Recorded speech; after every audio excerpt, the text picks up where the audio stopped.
Okay, so narito ako ngayon sa Ilasan, Tayabas City, sa tahanan ng manunulat ng Tayabas ng Quezonian, si Joe Dalde. Ayan. So hahanapin ko yung kanyang nandito yung kanyang mga memorabilia. So siya yung Tayabasing manunulat sa comics Quezonian. Okay. So nung panahong dekada 80-90. Marami ang mga nainggan niya, marami ang natuwa, marami ang nasiyahan sa pagbabasa ng comics. At lalo na tayong mga tayabasin, mayroon pala tayo isang mahusay na manunulat na taga rito lamang sa Barangay Ilasan, Tayabas City. Ang isang sumibol na magaling na manunulat sa comics, walang iba kundi si Jose Joe Dalde. Tapos ito yung pinakatampok sa kanya. Ito yung lumaban siya sa Manila. Ano pa yung pamagata? Yung sasakyang ulap. Dito siya nakilala sa larangan ng pagsusulat sa comics. Ito yung kanyang award. Siya yung hinirang na champion. Diba tayo-basin siya tayo-basin, Quezonian. Maliban kay Orlando Nadres, meron pa tayong isa, si Joe Dalde, graduate ng West Palali. Ayan Ang mga kalahok dito ay mga doktor, mga professional talaga, mga matataas ang pinag-aralan. Natawag na halos lahat ang mga contestant noon. Siya na lang hindi natatawag, kaya parang nalulumo na yata si Joe Dalde. Subalit nung tawagin ang pangalan niya, ay siya pala ang hinirang na champion. At ito na nga po.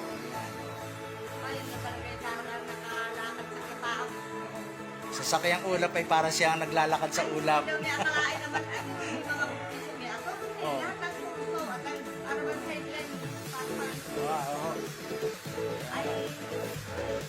Mangakma yung pamagat ng kanyang sinulat na sasakayang ulap. Dahil nung manalo nga siya, ay para siyang lumulutang sa alapaam, sa ulap, nang manalo siya. Ayan.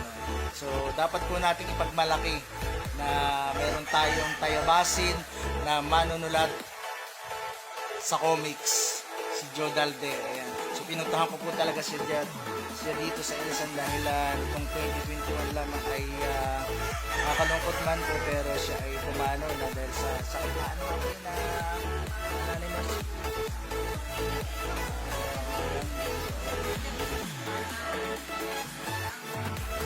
Okay, so narito yung volume 1, 1987, short stories.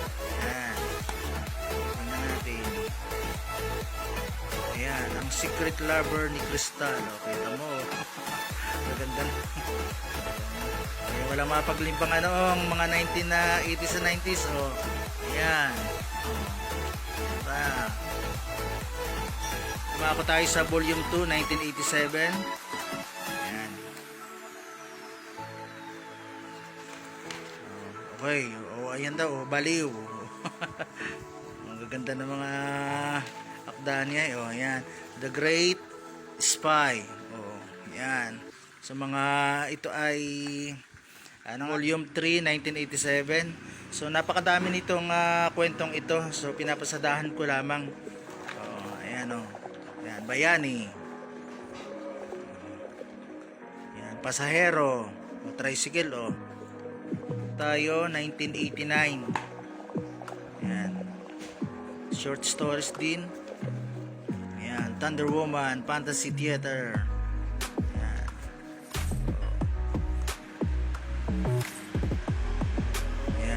Kambal na Hiwaga. Ayan. Puting Usa. Volume 5, 1989. Ayan. Katapat.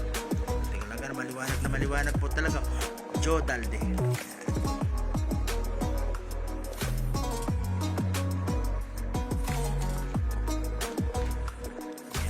Volume 6, 9 ay sa mga tuluyan Book 1, Sanjo.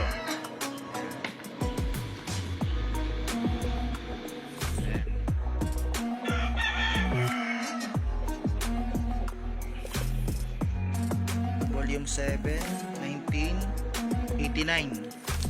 Ito, Sindak, ang pagbabalik ng kababalaghan. Sindak pa rin, oh. Yan. 11, 1990.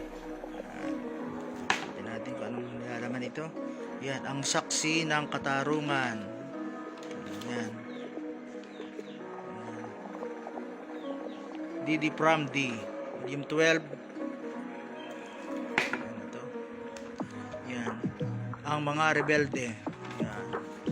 Ito, oh, may pambagat pa dito, oh. Yan, lukso ng dugo. At ito, isa meron ako nakita dito. Yan, kudita. Baka ito yung panahon ng 1986. Yan siguro to, Gonzoko. Sa mga pocketbook, ayan, ang nawawalang pag-ibig, unforgettable. Ayan. Unang kabanata, parang si Sharon Cuneta at saka si Gabby Concepcion ito, Actually, ang dami pa talaga ditong comics niya na i-bookbind. Ayan, nakakahinayang, kaya lang ay ayan, ang dami, oh. Ayan. Oy, ang dami. Sangkaterbang comics to, oh. Ayan, oh, kay Jodal di lahat ito, oh. Ayan, oh. Ayan, oh. Oh, kanya po ito, ano. So, wala lang mag-i-sponsor. So, siguro kung ba yung mag-i-sponsor para ma-bookbind ito at ma-i-papile at mailalagay sa museum, ay nako, napaka yaman ito ng Tayabas kasi mayroon talaga tayong mahusay na manunulat. Ayan, dami, oh. Ayan, oh. No problema ang kanyang kapatid na si Nanay Mercy kung paano maibubukbain. Huwag po niyo itatapon. Huwag po, at ito'y baka may pupuntahan po ito. Ayan, oh. Puro Judalde, oh. Ayan, oh. Ay, hindi po ito. Huwag, sayang. Oh, ayan, oh, mga bago pa halos, oh, no, naingatan talaga, oh, thriller. Ayan, oh, comics, ayan, 750 pesos. Dito lamang kayo makakakita ng comics, dekada 80-90. Ayan, daming comics dito. Dito lang sa Ilasan ang maraming comics.